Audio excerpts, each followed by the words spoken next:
Marcus Webb pushed through the crowded corridors of New Terra Station, his heavy boots echoing against the metal floor. The cargo manifest in his pocket felt heavier than it should, considering it was just a data pad. 3 months of hauling, mining equipment to the outer colonies had finally paid off. Big time. He stopped at a viewport and looked out at the stars. Somewhere out there, his ship waited in the docking bay, empty and quiet. Too quiet. That was the problem with solo runs. The credits were good, but the silence could drive a man crazy. Another successful run, Webb? Marcus turned to see Tom Baker, another freight hauler he knew from the shipping district. Tom was older, with gray hair and tired eyes. He'd been running cargo for 20 years. Yeah, not bad, Marcus replied. The miners on Kepler 7 were desperate for those new drill bits. Paid triple the usual rate. Tom laughed. Lucky you. Me, I'm heading back to Earth next week. Got a wife and kids waiting. He looked at Marcus with something like pity. You ever think about getting some company for those long hauls? Marcus shrugged. I manage fine alone. Do you, though? Tom asked. I've seen what those solo runs do to people. The loneliness eats at you. There are options, you know. Legal ones. Before Marcus could ask what he meant, Tom was already walking away, disappearing into the crowd of traders, tourists, and station workers. Marcus stood there for a moment, thinking. The past few months had been harder than usual. Space was big and empty, and sometimes he caught himself talking to his ship's computer just to hear another voice. Maybe Tom had a point. He decided to walk around the station before heading back to his ship. New Terra was one of the biggest commercial hubs in human space, with districts for everything you could imagine. As he wandered, he found himself in parts of the station he'd never explored before. The signs started changing.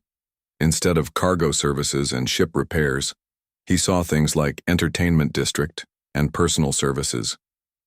The lighting got softer, more colorful. Music drifted from various establishments. Marcus was about to turn back when he saw a sign that made him stop. Stellar Companions Limited, professional companionship for space travel.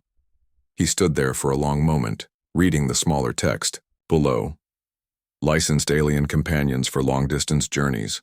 Fully trained, completely safe, satisfaction guaranteed. Marcus had heard about this kind of thing but never really thought about it. The idea made him uncomfortable, but his curiosity was stronger than his discomfort. He pushed through the door. The inside was cleaner than he expected. Soft lighting, comfortable chairs, and pleasant music playing in the background. It looked more like a travel agency than anything else. Welcome to Stellar Companions. The voice came from behind a polished desk. The speaker was definitely not human. He was about 7 feet tall, with green skin and 4 arms. His species was called Torgian, Marcus remembered from his basic alien studies. They were known as traders and businessmen throughout the galaxy. I am Grix, the alien continued, his voice smooth and professional. How may I serve you today? Marcus felt awkward. I was just looking around. Of course, Grix smiled, showing too many teeth. First time? No problem. Please sit down. Let me explain our services. Before Marcus could object, he found himself sitting in a comfortable chair while Grix launched into what was clearly a well-practiced sales pitch. Space travel can be very lonely, Grix said, especially for humans on solo runs. We provide companions from various species to make your journeys more pleasant, all completely legal under galactic commerce law. What exactly does that mean? Marcus asked. Our companions are trained to provide conversation, assistance with ship duties, and general companionship during long voyages. They are intelligent, well-educated, and completely devoted to their owner's happiness. The word owner made Marcus uncomfortable. Owner? A figure of speech, Grix said quickly. Think of it as employment, a very specialized form of employment. Would you like to meet some of our available companions? Marcus knew he should leave. This whole thing felt wrong. But the memory of months alone in space, talking to empty corridors and ship computers, made him hesitate. I suppose I could look, he said. Grix's smile got wider. Excellent, right this way. He led Marcus through a door into a corridor lined with rooms. Each door had a small window and a display screen showing information about the occupant. "We have companions from 12 different species," Grix explained as they walked. "Each species has its own special qualities. Centaurians are excellent at mathematics and navigation. Carillions have 3 hearts and can work without rest for days. Velnari are known for their intelligence and emotional sensitivity." They stopped in front of a door near the end of the corridor. Through the window, Marcus could see a figure sitting on a simple bed, reading what looked like a book. "This is Lyra," Grix said. "She's Velnari, very high quality. She's been with us for 6 months but hasn't found the right match yet." Marcus looked through the window. The being inside was humanoid, about his height, with pale blue skin and silver hair that seemed to shimmer in the room's light. She had large eyes that were an unusual shade of violet. As he watched, she looked up from her book and their eyes met through the window. Something unexpected happened. Instead of looking away or seeming frightened, she smiled. It wasn't a forced smile or a professional expression. It was genuine, warm, and somehow hopeful. "She seems—" Marcus started, then stopped. He wasn't sure what she seemed. "Intelligent?" "Yes, very much so. The Velinari are known for their quick minds. She speaks 7 languages, including perfect standard human. She's also trained in basic ship operations, medical care, and food preparation." "What happened to her people?" Marcus asked. Something about her made him curious. Grix waved a hand dismissively. "Ancient history. Their world was incorporated into the Galactic community centuries ago. They adapted well to their new role as service providers. It's what they're good at." The way Grix said it made Marcus suspicious, but before he could ask more questions, the alien was already talking about prices and contract terms. "For a companion of Lyra's quality, the standard fee is 50,000 credits. This includes full ownership transfer, all documentation, and a complete health guarantee." 50,000? Marcus nearly choked. It was a lot of money, but he could afford it after his recent successful runs. "Worth every credit," Grix assured him. "Velnari companions are very rare. Most are snapped up immediately. But Lyra has very specific preferences about her matches. She's quite selective." "What kind of preferences?" "She prefers humans who treat their crew well. She's been observing potential buyers for weeks.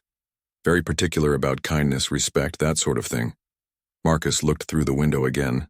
Lyra was still watching him, and when she saw him looking, she set down her book and approached the window. Up close, he could see that her violet eyes held intelligence and something else. Hope, maybe? She placed her hand on the window, and without thinking, Marcus did the same on his side. The glass was cold under his palm. "She likes you," Grix observed. "That's unusual. Most companions are more reserved with new prospects." "Can I talk to her?" "Of course. That's part of the evaluation process." Grix opened the door and gestured for Marcus to enter. The room was small but comfortable, with a bed, desk, chair, and shelves lined with books. It looked more like a simple apartment than a prison cell. "Hello," Lyra said, standing up. Her voice was soft but clear, with a slight accent he couldn't place. "My name is Lyra. You're Marcus Webb, aren't you?" Marcus was surprised. "How did you know my name?" "I asked about you," she said simply. "You've been coming to this station for 3 years. You always say please and thank you to the dock workers. You tip the food vendors even, when the service is slow.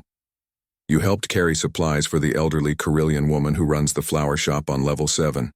Marcus stared at her. "You've been watching me?" "Observing," she corrected. "I wanted to find someone kind, someone who treats others well. Someone who might treat me well too." There was something in her voice, a vulnerability that made Marcus's chest tight. "Are you happy here?" Lyra glanced at Grix, who was hovering near the door, then back at Marcus.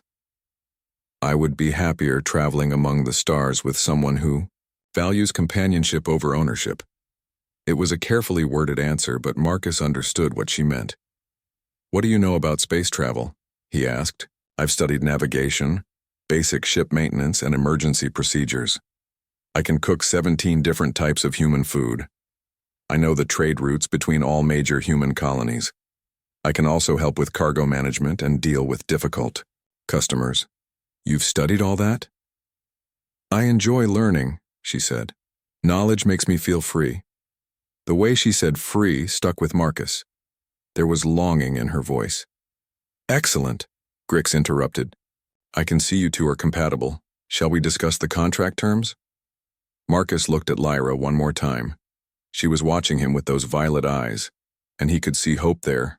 Real hope. Not the fake enthusiasm of a salesperson, but the genuine hope of someone who desperately wanted something better. What happens if I don't buy a companion? Marcus asked Grix. Then you continue your search, of course. But I should mention Lyra has been here for 6 months.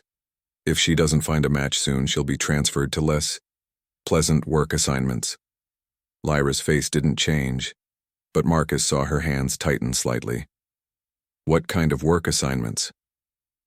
Mining, colonies, industrial stations, that sort of thing. Not as comfortable as traveling with a private owner. Marcus felt anger rise in his chest. The whole system was designed to force these beings into accepting whatever they could get. I need some time to think, Marcus said. Of course, Grix replied. But don't wait too long. Quality companions like Lyra don't stay available forever. As they walked back to the front office, Marcus's mind was racing. 50,000 credits was a lot of money, but he had it.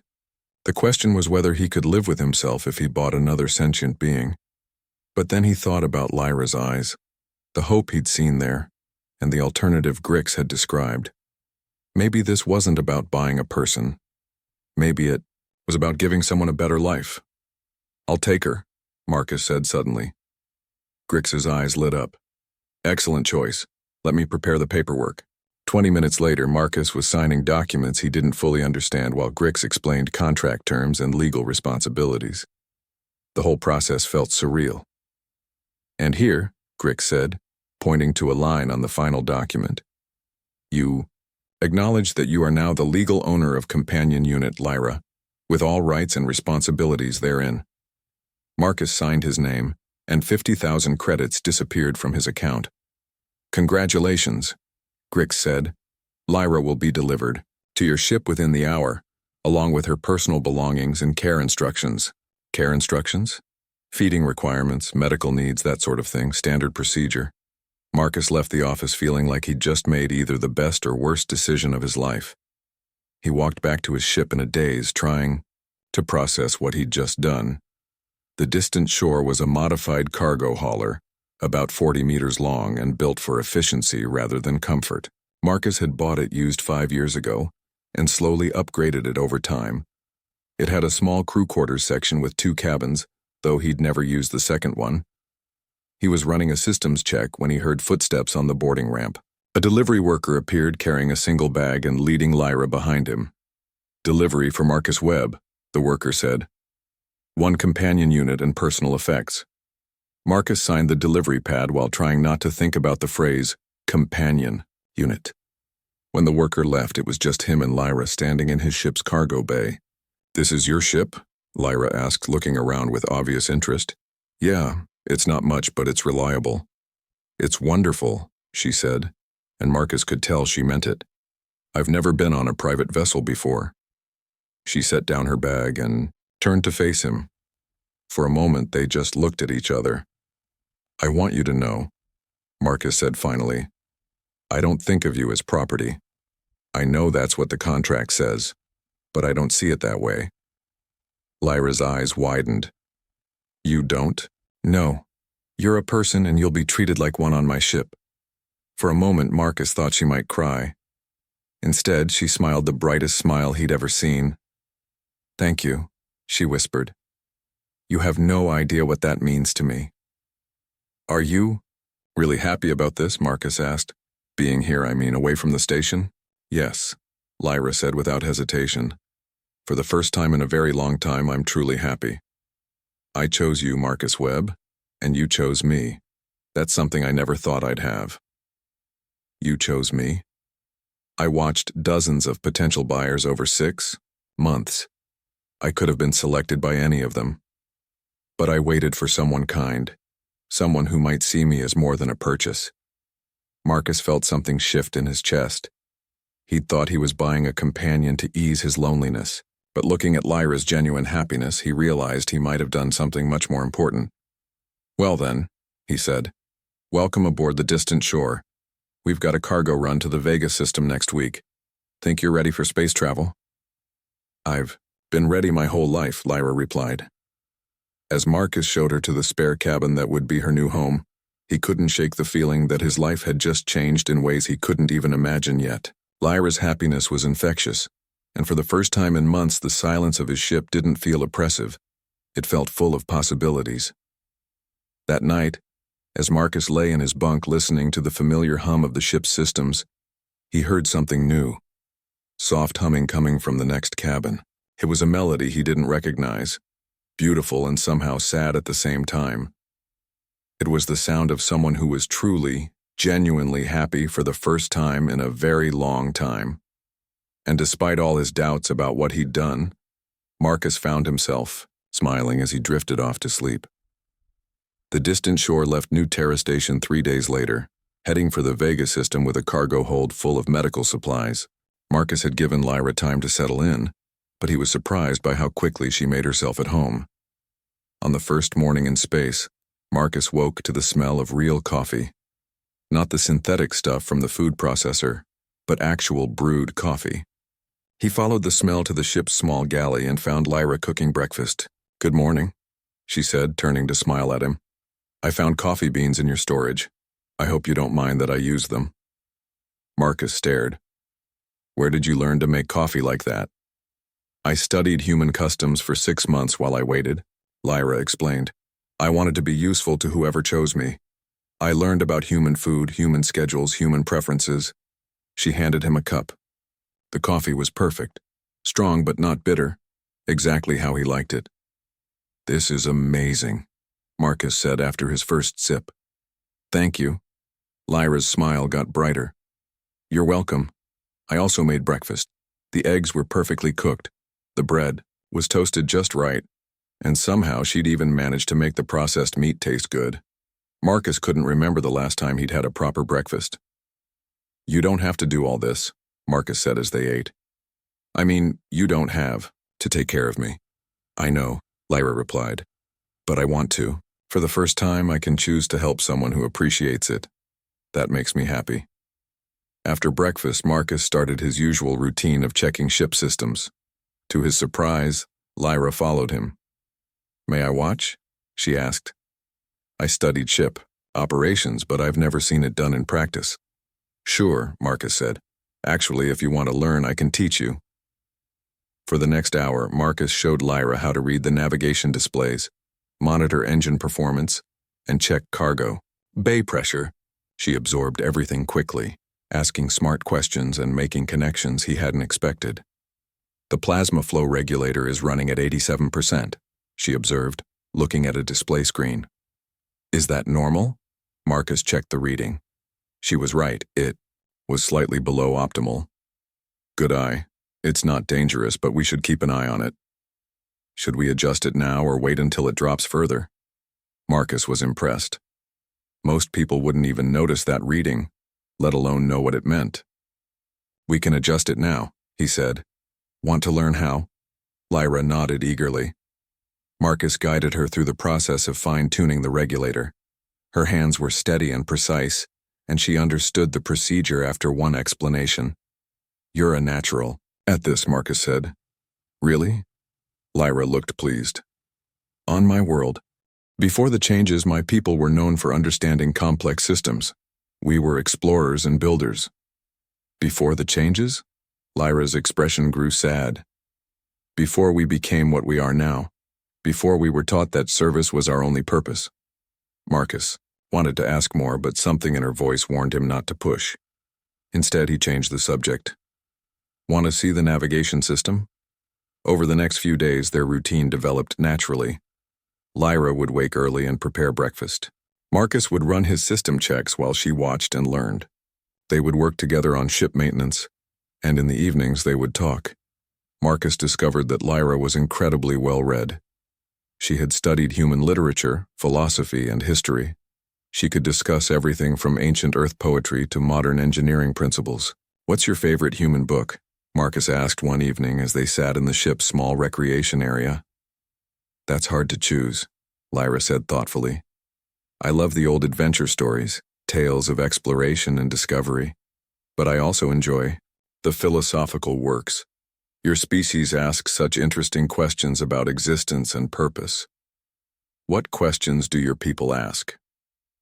Lyra was quiet for a moment. "We used to ask many questions. About the nature of consciousness, about our place in the universe, about the connections between all living things. But that was long ago." "What happened?" "My people were conquered," Lyra said simply. "Not just militarily, but culturally. We were told that our old ways were primitive, that our purpose was to serve others. Over generations, most of us forgot who we used to be." Marcus felt anger rising in his chest. "That's terrible." "It is what it is," Lyra said. "But some of us remember fragments. Stories passed down in secret, old songs sung in whispers. We keep the memories alive." "Is that why you can do all this?" Marcus gestured around the ship. "The navigation, the engineering knowledge? Perhaps. Or perhaps I just have a good teacher." She smiled at him. The real test came during their 4th day out from New Terra. Marcus was in the cargo bay checking inventory when alarms started blaring throughout the ship. He raced to the bridge to find Lyra already there, her hands flying. "Over the control panels. 3 ships approaching fast," she reported.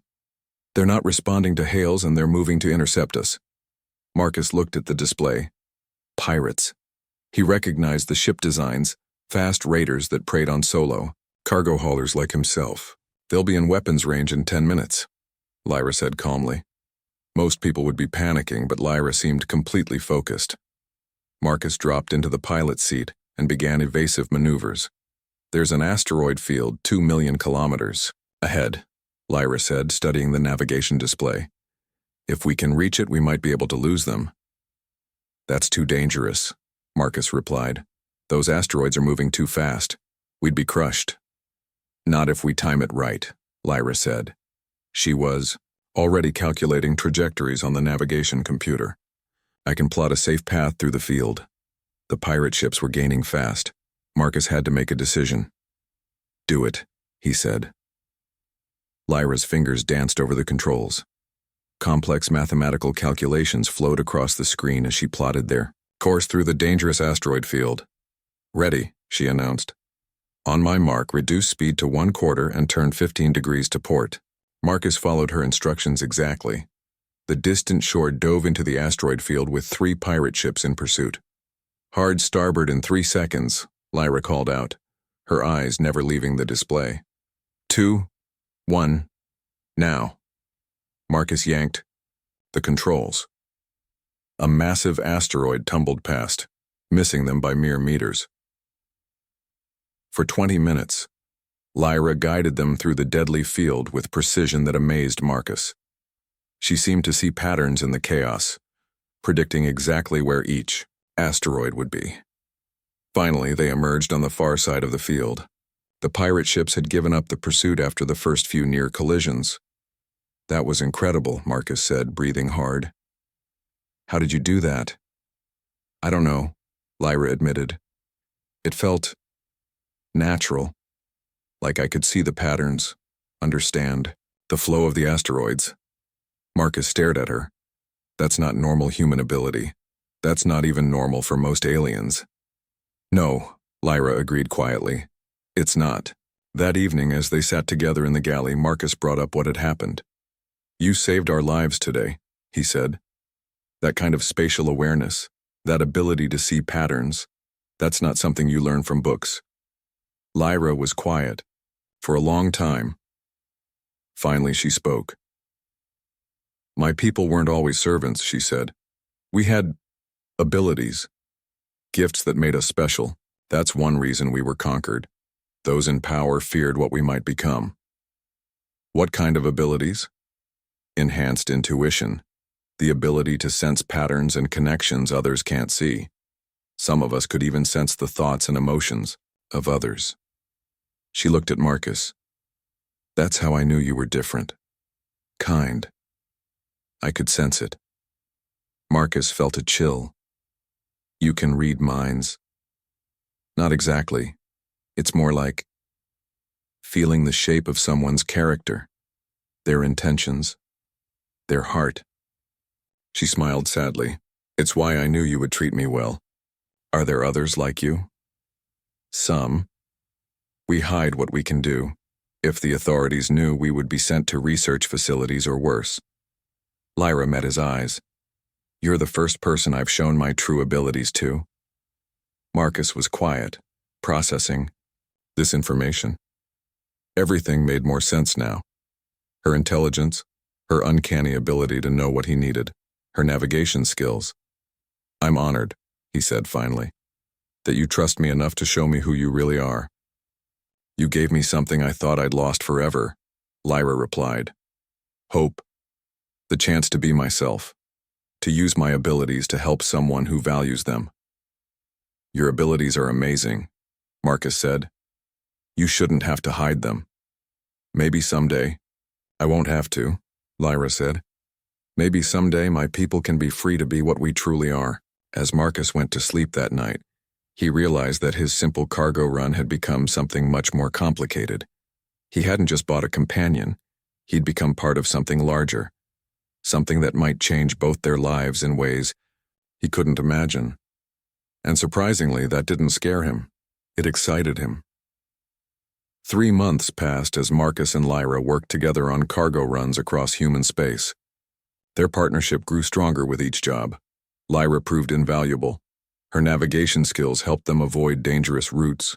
Her ability to read people helped them negotiate better deals, and her quick thinking had saved them from trouble. More than once, Marcus started paying her a share of their profits even though she protested. You don't have to pay me, Lyra said one evening as Marcus handed her a credit chip. I belong to you.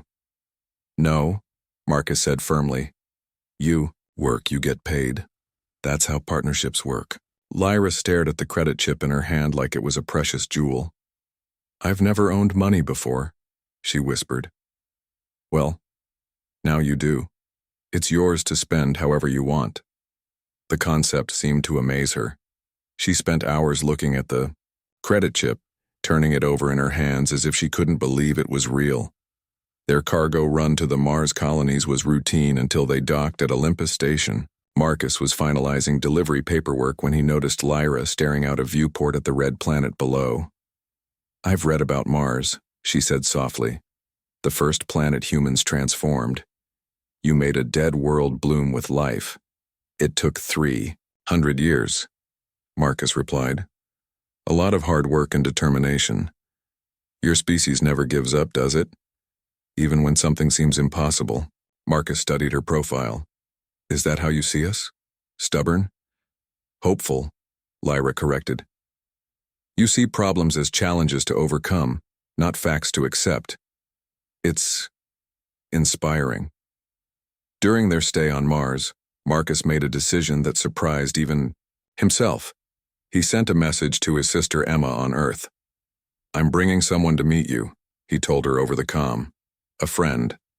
I think you'll like her. Emma's response came back quickly. A friend? Marcus, you haven't had a visitor in 5 years. Who is she? It's complicated, Marcus said. Just keep an open mind, okay? 2 weeks later, the distant shore landed at the Denver spaceport on Earth. Lyra was practically vibrating with excitement as they walked down the boarding ramp. This is Earth, she breathed, looking around at the blue sky and green trees. The birth world of humanity. What do you think? Marcus asked. It's beautiful, Lyra said. I can see why humans are so determined to protect and preserve things. If I had a world like this, I would fight for it too. Emma was waiting for them at the spaceport. Marcus's sister was a xenobiologist who worked at the University of Colorado. She was shorter than Marcus, with the same brown hair and kind eyes. Emma, this is Lyra, Marcus said. Lyra, my sister Emma. Emma stepped forward with a smile. but Marcus saw her hesitate when she noticed Lyra's alien features. "It's a pleasure to meet you," Emma said politely. "The pleasure is mine," Lyra replied. "Marcus has told me so much about you. Your research on alien plant biology sounds fascinating." Emma blinked in surprise. "You know about my work?" "Marcus shared some of your published papers with me. Your theory about cross-species botanical adaptation is brilliant." As they drove to Emma's house, Marcus watched his sister's attitude toward Lyra change. Emma peppered Lyra with questions about her homeworld's ecosystem, and Lyra answered with detailed knowledge that impressed the scientist. It wasn't until they were having dinner that Emma finally asked the question Marcus had been dreading. "So how did you two meet?" Emma asked. Marcus and Lyra exchanged glances. "It's complicated," Marcus said. "I was purchased," Lyra said simply, "from a companion service on New Terra Station." Emma nearly choked on her wine. "Purchased? Emma?" Marcus started. "You bought her?" Emma's voice rose. "Marcus, please tell me you didn't buy a person." "It's not what you think," Marcus said quickly. "The legal system classifies her as, I don't care what the legal system says." Emma stood up. "This is slavery." Lyra spoke quietly. "May I explain?" Emma turned to her, anger and sympathy warring on her face. "Please do." "My people were conquered long ago," Lyra began. "We were told that service to other species was our purpose. Most of us believed it. We were conditioned to believe it. But some of us remembered that we used to be more." She continued, telling Emma about the companion trade, about waiting 6 months for the right person, about choosing Marcus because she sensed his kindness. "I wasn't looking for an owner," Lyra concluded. "I was looking for hope, someone who might see me as more than property. Marcus gave me that hope." Emma sat back, down her anger replaced by understanding. "But you're still legally considered his property?" "Yes," Lyra said, "but he treats me as a partner. He pays me for my work. He values my opinions. He's given me something I never had before." "What's that?" "Choice," Lyra said simply. "For the first time in my life, I can choose what I do, where I go, how I spend my time.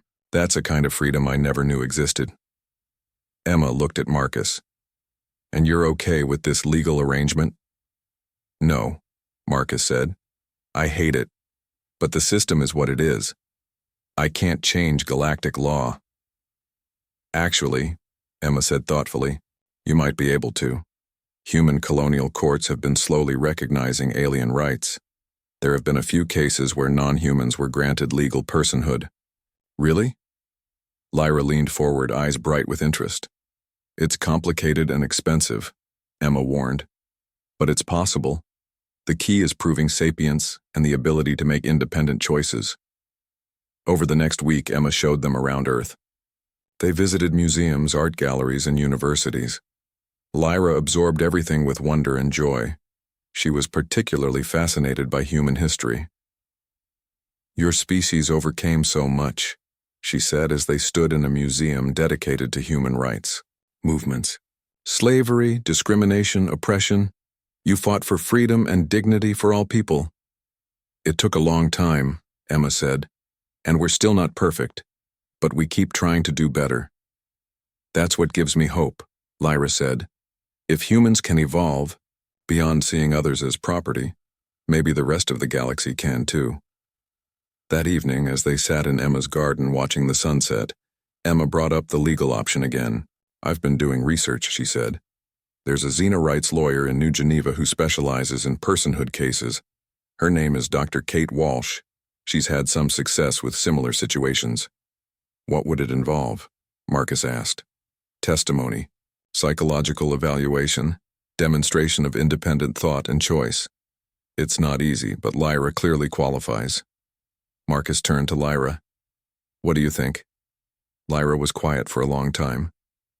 "Would I still be able to stay with you?" she asked. "As your partner?" "If that's what you want," Marcus said. "But you'd be free to leave any time. Free to make your own choices about your life." "I understand freedom now," Lyra said slowly. "Before I met you, I thought freedom meant having no responsibilities, no connections. But real freedom is being able to choose your connections, being able to decide who you want to be with and why. She looked at Marcus.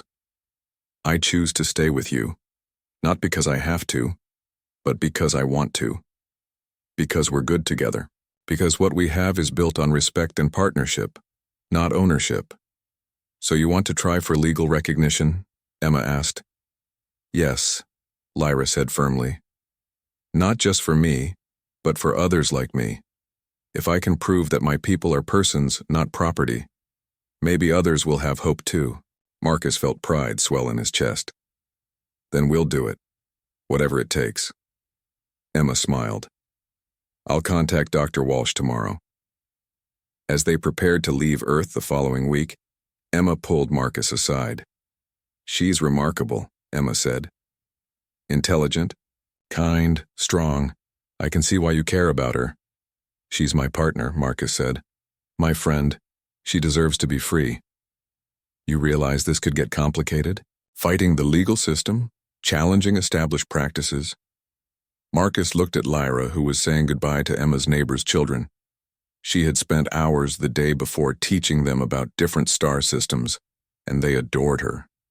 She's worth it, Marcus said simply.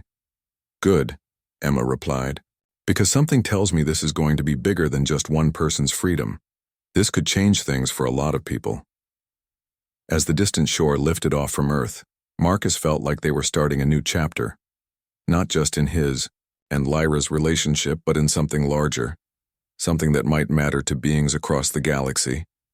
Lyra sat beside him in the co-pilot seat, watching Earth shrink behind them. Thank you, she said quietly. For what? For showing me what freedom really means, for helping me understand that I deserve it. Marcus reached over and squeezed her hand. Everyone deserves freedom, Lyra. Everyone deserves the right to choose their own path. Even aliens like me, especially aliens like you, Marcus said firmly as they jumped to hyperspace, heading toward their next cargo run and their first appointment with Dr. Walsh. Marcus couldn't shake the feeling that their quiet partnership was about to become something much bigger and more important than either of them had imagined. Dr. Kate Walsh was not what Marcus had expected. The xenorights lawyer was a small woman with gray hair and sharp eyes who worked out of a cluttered office in New Geneva. Legal books and case files covered every surface. Your case is interesting, Dr. Walsh said, looking at Lyra across her desk. But it won't be easy. The companion trade has powerful backing. They won't let you challenge their business model without a fight. What do we need to prove? Marcus asked. Independent thought, emotional complexity. The ability to make free choices, Dr. Walsh explained. We need to show that Lyra is a person, not property. The psychological evaluation will be crucial. Lyra nodded. I understand. What else? We'll need witnesses, people who can testify about your intelligence and autonomy, and we'll need to be prepared for the opposition to play dirty. Dr. Walsh was right about the opposition playing dirty. Within a week of filing the initial paperwork, problems started. Marcus's cargo contract suddenly became harder to get. Officials began finding minor violations during ship inspections. Their bank accounts were frozen for routine audits that dragged on for weeks. They're trying to pressure us to drop the case, Dr. Walsh explained during a video call. It's standard intimidation tactics. Is it working? Marcus asked, though he already knew the answer from Lyra's determined expression. No, Lyra said firmly. This is too important to give up. The real trouble started when they arrived at Haven's Edge, a frontier colony where Marcus had a regular cargo contract. As they were unloading medical supplies, 3 official-looking beings approached their ship. The leader was a tall, pale humanoid Marcus didn't recognize. The other 2 were clearly security officers. Marcus Webb? The leader asked. I am Inspector Vale from the Velnari Oversight Council. We need to speak with you about your companion. Marcus felt Lyra tense beside him. What about her? There have been reports of improper treatment, Inspector Vale said smoothly. Allowing property to make decisions, providing unauthorized compensation, failure to maintain proper discipline. Lyra isn't property, Marcus said. She's my business partner. Inspector Vale's expression grew cold. Legally, she is a companion unit. You are damaging valuable assets by treating her as an equal. This must stop immediately. And if we refuse? Marcus asked. Then we will be forced to reclaim the damaged property for rehabilitation. Marcus stepped forward, anger rising. You're not taking her anywhere. Actually, came another voice. They might have to. Marcus turned to see Grix, the Torjan who had sold him Lyra, walking toward them with 2 more security officers. The original sale contract has been reviewed, Grix announced. It appears there were violations from the beginning. The buyer has failed to maintain proper ownership protocols. What does that mean? Marcus demanded. It means the sale is void, Inspector Vale said. The companion will be returned to proper custody. Lyra spoke for the first time. I don't want to go. Inspector Vale looked at her with something like disgust. What you want is irrelevant. You are malfunctioning. You will be repaired. She's not malfunctioning, Marcus said. She's thinking for herself. Exactly the problem, Grix said. Damaged goods, but don't worry, we can fix her. The way they talked about Lyra like she wasn't there, like she was a broken machine, made Marcus furious. But before he could respond, Lyra stepped forward. You want to know what's malfunctioning? She said, her voice calm but somehow dangerous. It's a system that treats intelligent beings like objects. Inspector Vale frowned. You will be silent. No, Lyra said. I will not be silent anymore. Something changed in the air around them. Marcus felt a strange tingling sensation and he noticed the security officers looking confused. You feel it, don't you? Lyra said, looking directly at Inspector Vale. The truth you've been trying to suppress. We are not what you made us appear to be. Inspector Vale's face went pale. Impossible. The conditioning is breaking, Lyra said. We remember who we were, what we were. The tingling sensation grew stronger. Marcus realized that Lyra was doing something with her abilities, something she had kept hidden even from him. You cannot... Inspector Vale started, then stopped. His eyes went wide with fear. I can feel your thoughts, Lyra said quietly. I can sense your memories. Shall I share them with everyone? Shall I tell them what you did to my people? Stop, Inspector Vale whispered. But Lyra continued. You didn't just conquer us, you studied us, you learned about our abilities, our empathy, our intuition, our connection to each other. And you were terrified. Marcus stared at her. This was more than enhanced intuition. This was something much more powerful. You drugged us, Lyra continued, her voice growing stronger. Generation after generation, you fed us chemicals that suppressed our abilities. You told us we were naturally subservient, but the truth is you made us that way. These are lies, Grix said, but his voice shook. Are they? Lyra turned her attention to him. You know the truth about the companion trade. You know what we really are. She closed her eyes, and suddenly Marcus could feel something. Emotions that weren't his own. Memories that belonged to someone else. Images flashed through his mind. A beautiful world with silver cities, people with Lyra's features living in harmony, then ships in the sky, weapons, conquest, and finally laboratories where scientists worked to break the spirits of a proud species. You're reading their minds, Marcus whispered. Not reading, Lyra corrected. Sharing. This is what my people could do before we were broken. We could connect with each other, share thoughts and feelings, understand each other completely. Inspector Vale was backing away. This is impossible. The treatments are wearing off, Lyra finished. Some of us never fully succumbed. We've been waiting, hiding, passing down the truth to our children in secret. And now, thanks to humans like Marcus who see us as people, instead of property, we're remembering how to be ourselves again. There are others, Marcus asked. Hundreds, Lyra said. Maybe thousands. Hidden among the companions and servants, pretending to be broken while we slowly heal ourselves. "This is treason," Inspector Vale snarled. "Rebellion."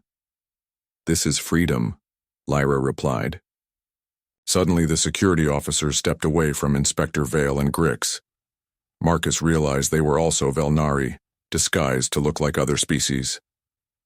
"We choose freedom," one of them said, removing a device from his neck that had been changing his appearance. "And we choose to stand with those who treat us as equals," said the other.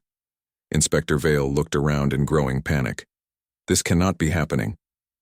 "It is happening," Lyra said.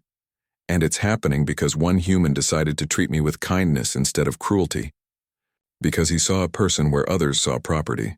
She turned to Marcus. "Your species has something ours forgot during our captivity. Hope. The belief that things can be better. That's what's awakening my people." Marcus felt a surge of pride and responsibility. "What happens now?" "Now we fight," Lyra said simply. "Not with weapons, but with truth. We show the galaxy what we really are." Inspector Vale and Grix were backing toward their ship, clearly planning to flee. "This won't end here," Inspector Vale called out. "The Council will not allow this rebellion." "Let them come," Lyra replied.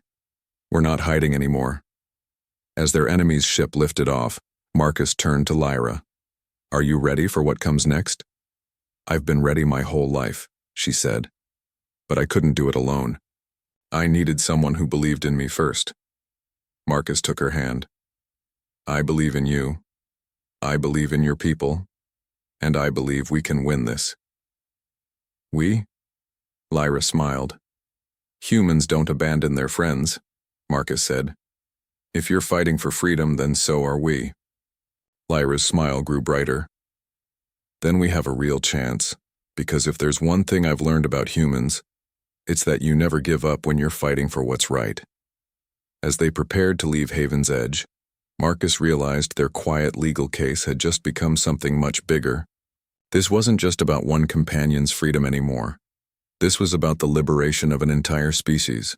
And somehow, it had started with a lonely freight hauler who decided to treat an alien with basic decency. That night, as they traveled through hyperspace toward Dr. Walsh's office, Marcus lay awake thinking about what Lyra had revealed. Her people weren't naturally subservient. They had been chemically and psychologically broken over generations. But some were healing, remembering, fighting back. And it was happening because humans had shown them another way. For the first time since this all began, Marcus truly understood what Emma had meant. This was going to be bigger than just one person's freedom. This was going to change everything. The Galactic Rights Tribunal on Nexus Prime was the largest courtroom Marcus had ever seen. Representatives from dozens of species filled the massive chamber, all waiting to hear the case that had become the most talked-about legal challenge in the galaxy. "Are you nervous?" Marcus asked Lyra as they sat at the plaintiff's table. "No," Lyra replied, her violet eyes calm and determined. "I'm ready." In the months since Haven's Edge, everything had changed. News of awakening Velnari had spread across human space and beyond. Dozens of companions had suddenly revealed their true intelligence, demanding freedom and recognition. The companion trade was in chaos. Dr. Walsh had assembled an impressive legal team, but the opposition was equally prepared. Corporate lawyers, government officials, and trade representatives filled the other side of the courtroom. "The case of Lyra versus the Galactic Commerce Authority will now begin," announced the tribunal's chief judge, a massive being with multiple eyes and a voice that echoed through the chamber. The opposition went first. Their lead lawyer, a sleek humanoid in expensive robes, painted a picture of dangerous precedent and economic disaster. "If we grant personhood to property," he argued, "the entire structure of galactic commerce collapses. The Velnari were legally purchased. They are assets, not individuals." Marcus felt sick listening to beings talk about Lyra and her people like they were machinery. Then it was Dr. Walsh's turn. She stood and gestured to Lyra. "Members of the tribunal, I present to you Lyra of the Velnari. Look at her, listen to her, and tell me she is not a person."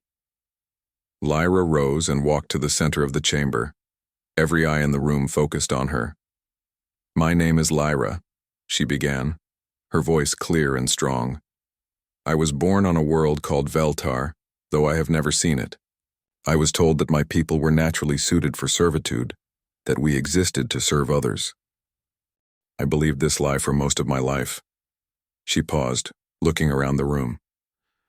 "Then I met Marcus Webb, a human cargo hauler who treated me with kindness. He showed me something I had never experienced before: respect. And for the first time, I began to remember who I truly was." The chamber was completely silent. "My people were not born to serve," Lyra continued. "We were explorers, philosophers, artists.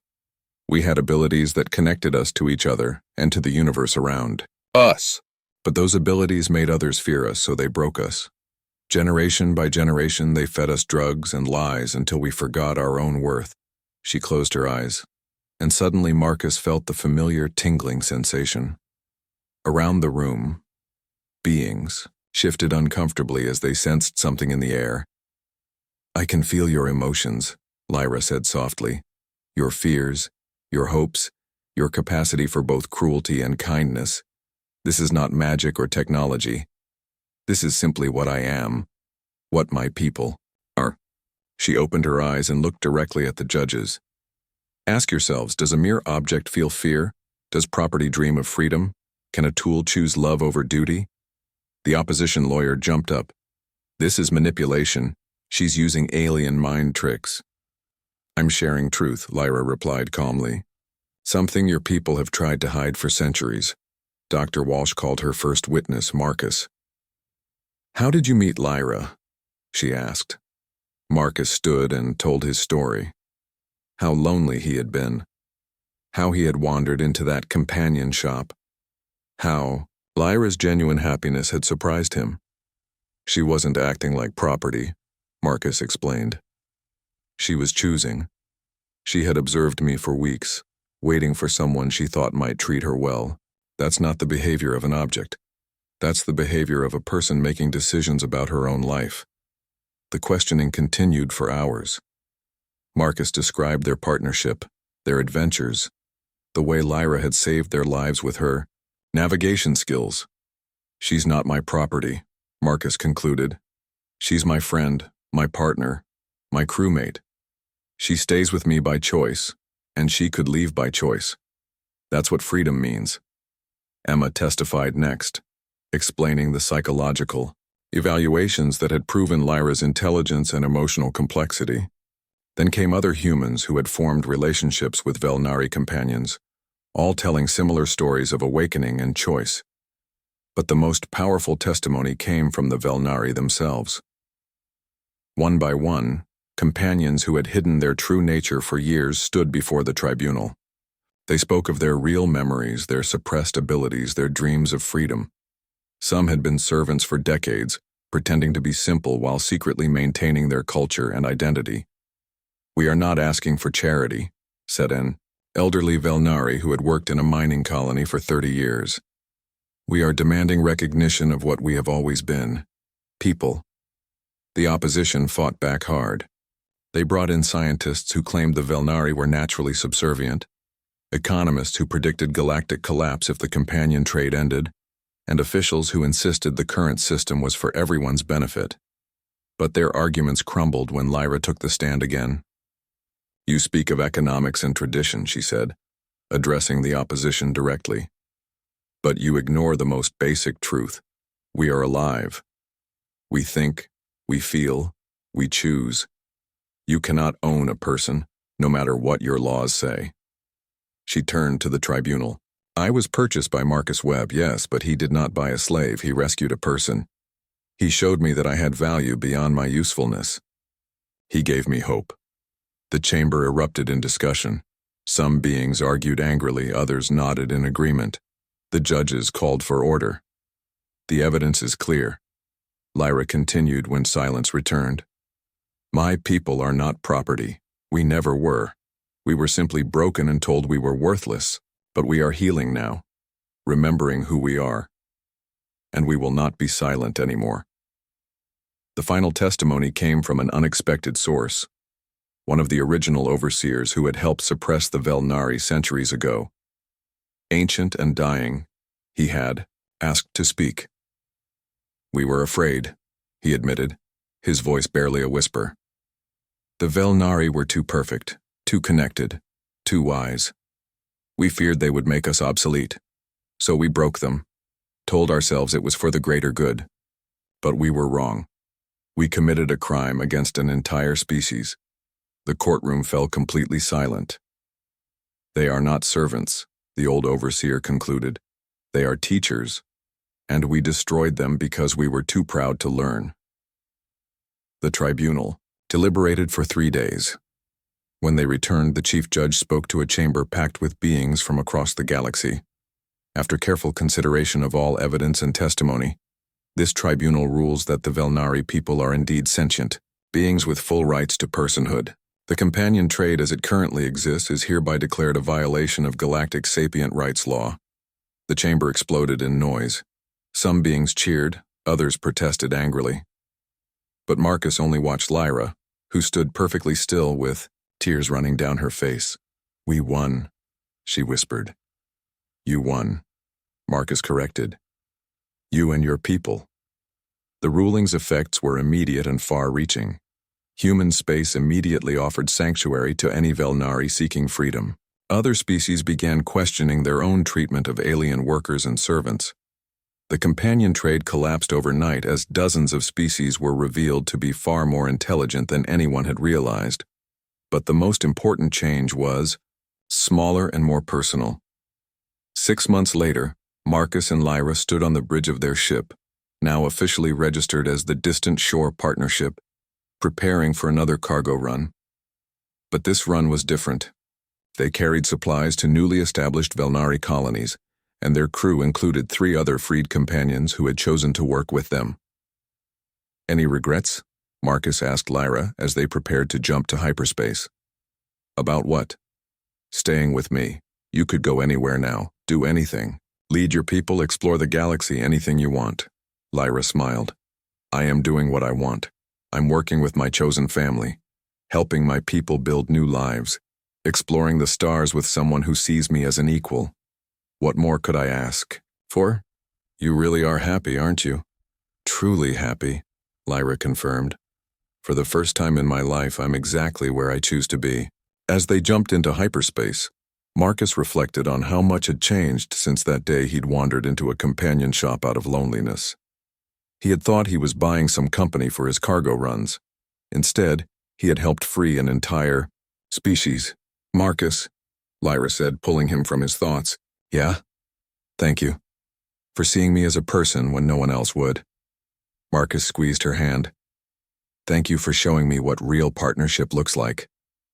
Behind them, their mixed crew of humans and Velnari worked together, planning their route to the new colonies. They were no longer owners and property, masters and servants. They were simply people working together, exploring the galaxy as equals. It was exactly what the universe was supposed to be. The stars stretched ahead of them, full of infinite possibilities and new friendships waiting to be formed. And at the heart of it all was a simple truth that humans had always known, but the galaxy was just learning. Everyone deserves the right to choose their own happiness, even aliens who had been told they were only meant to serve.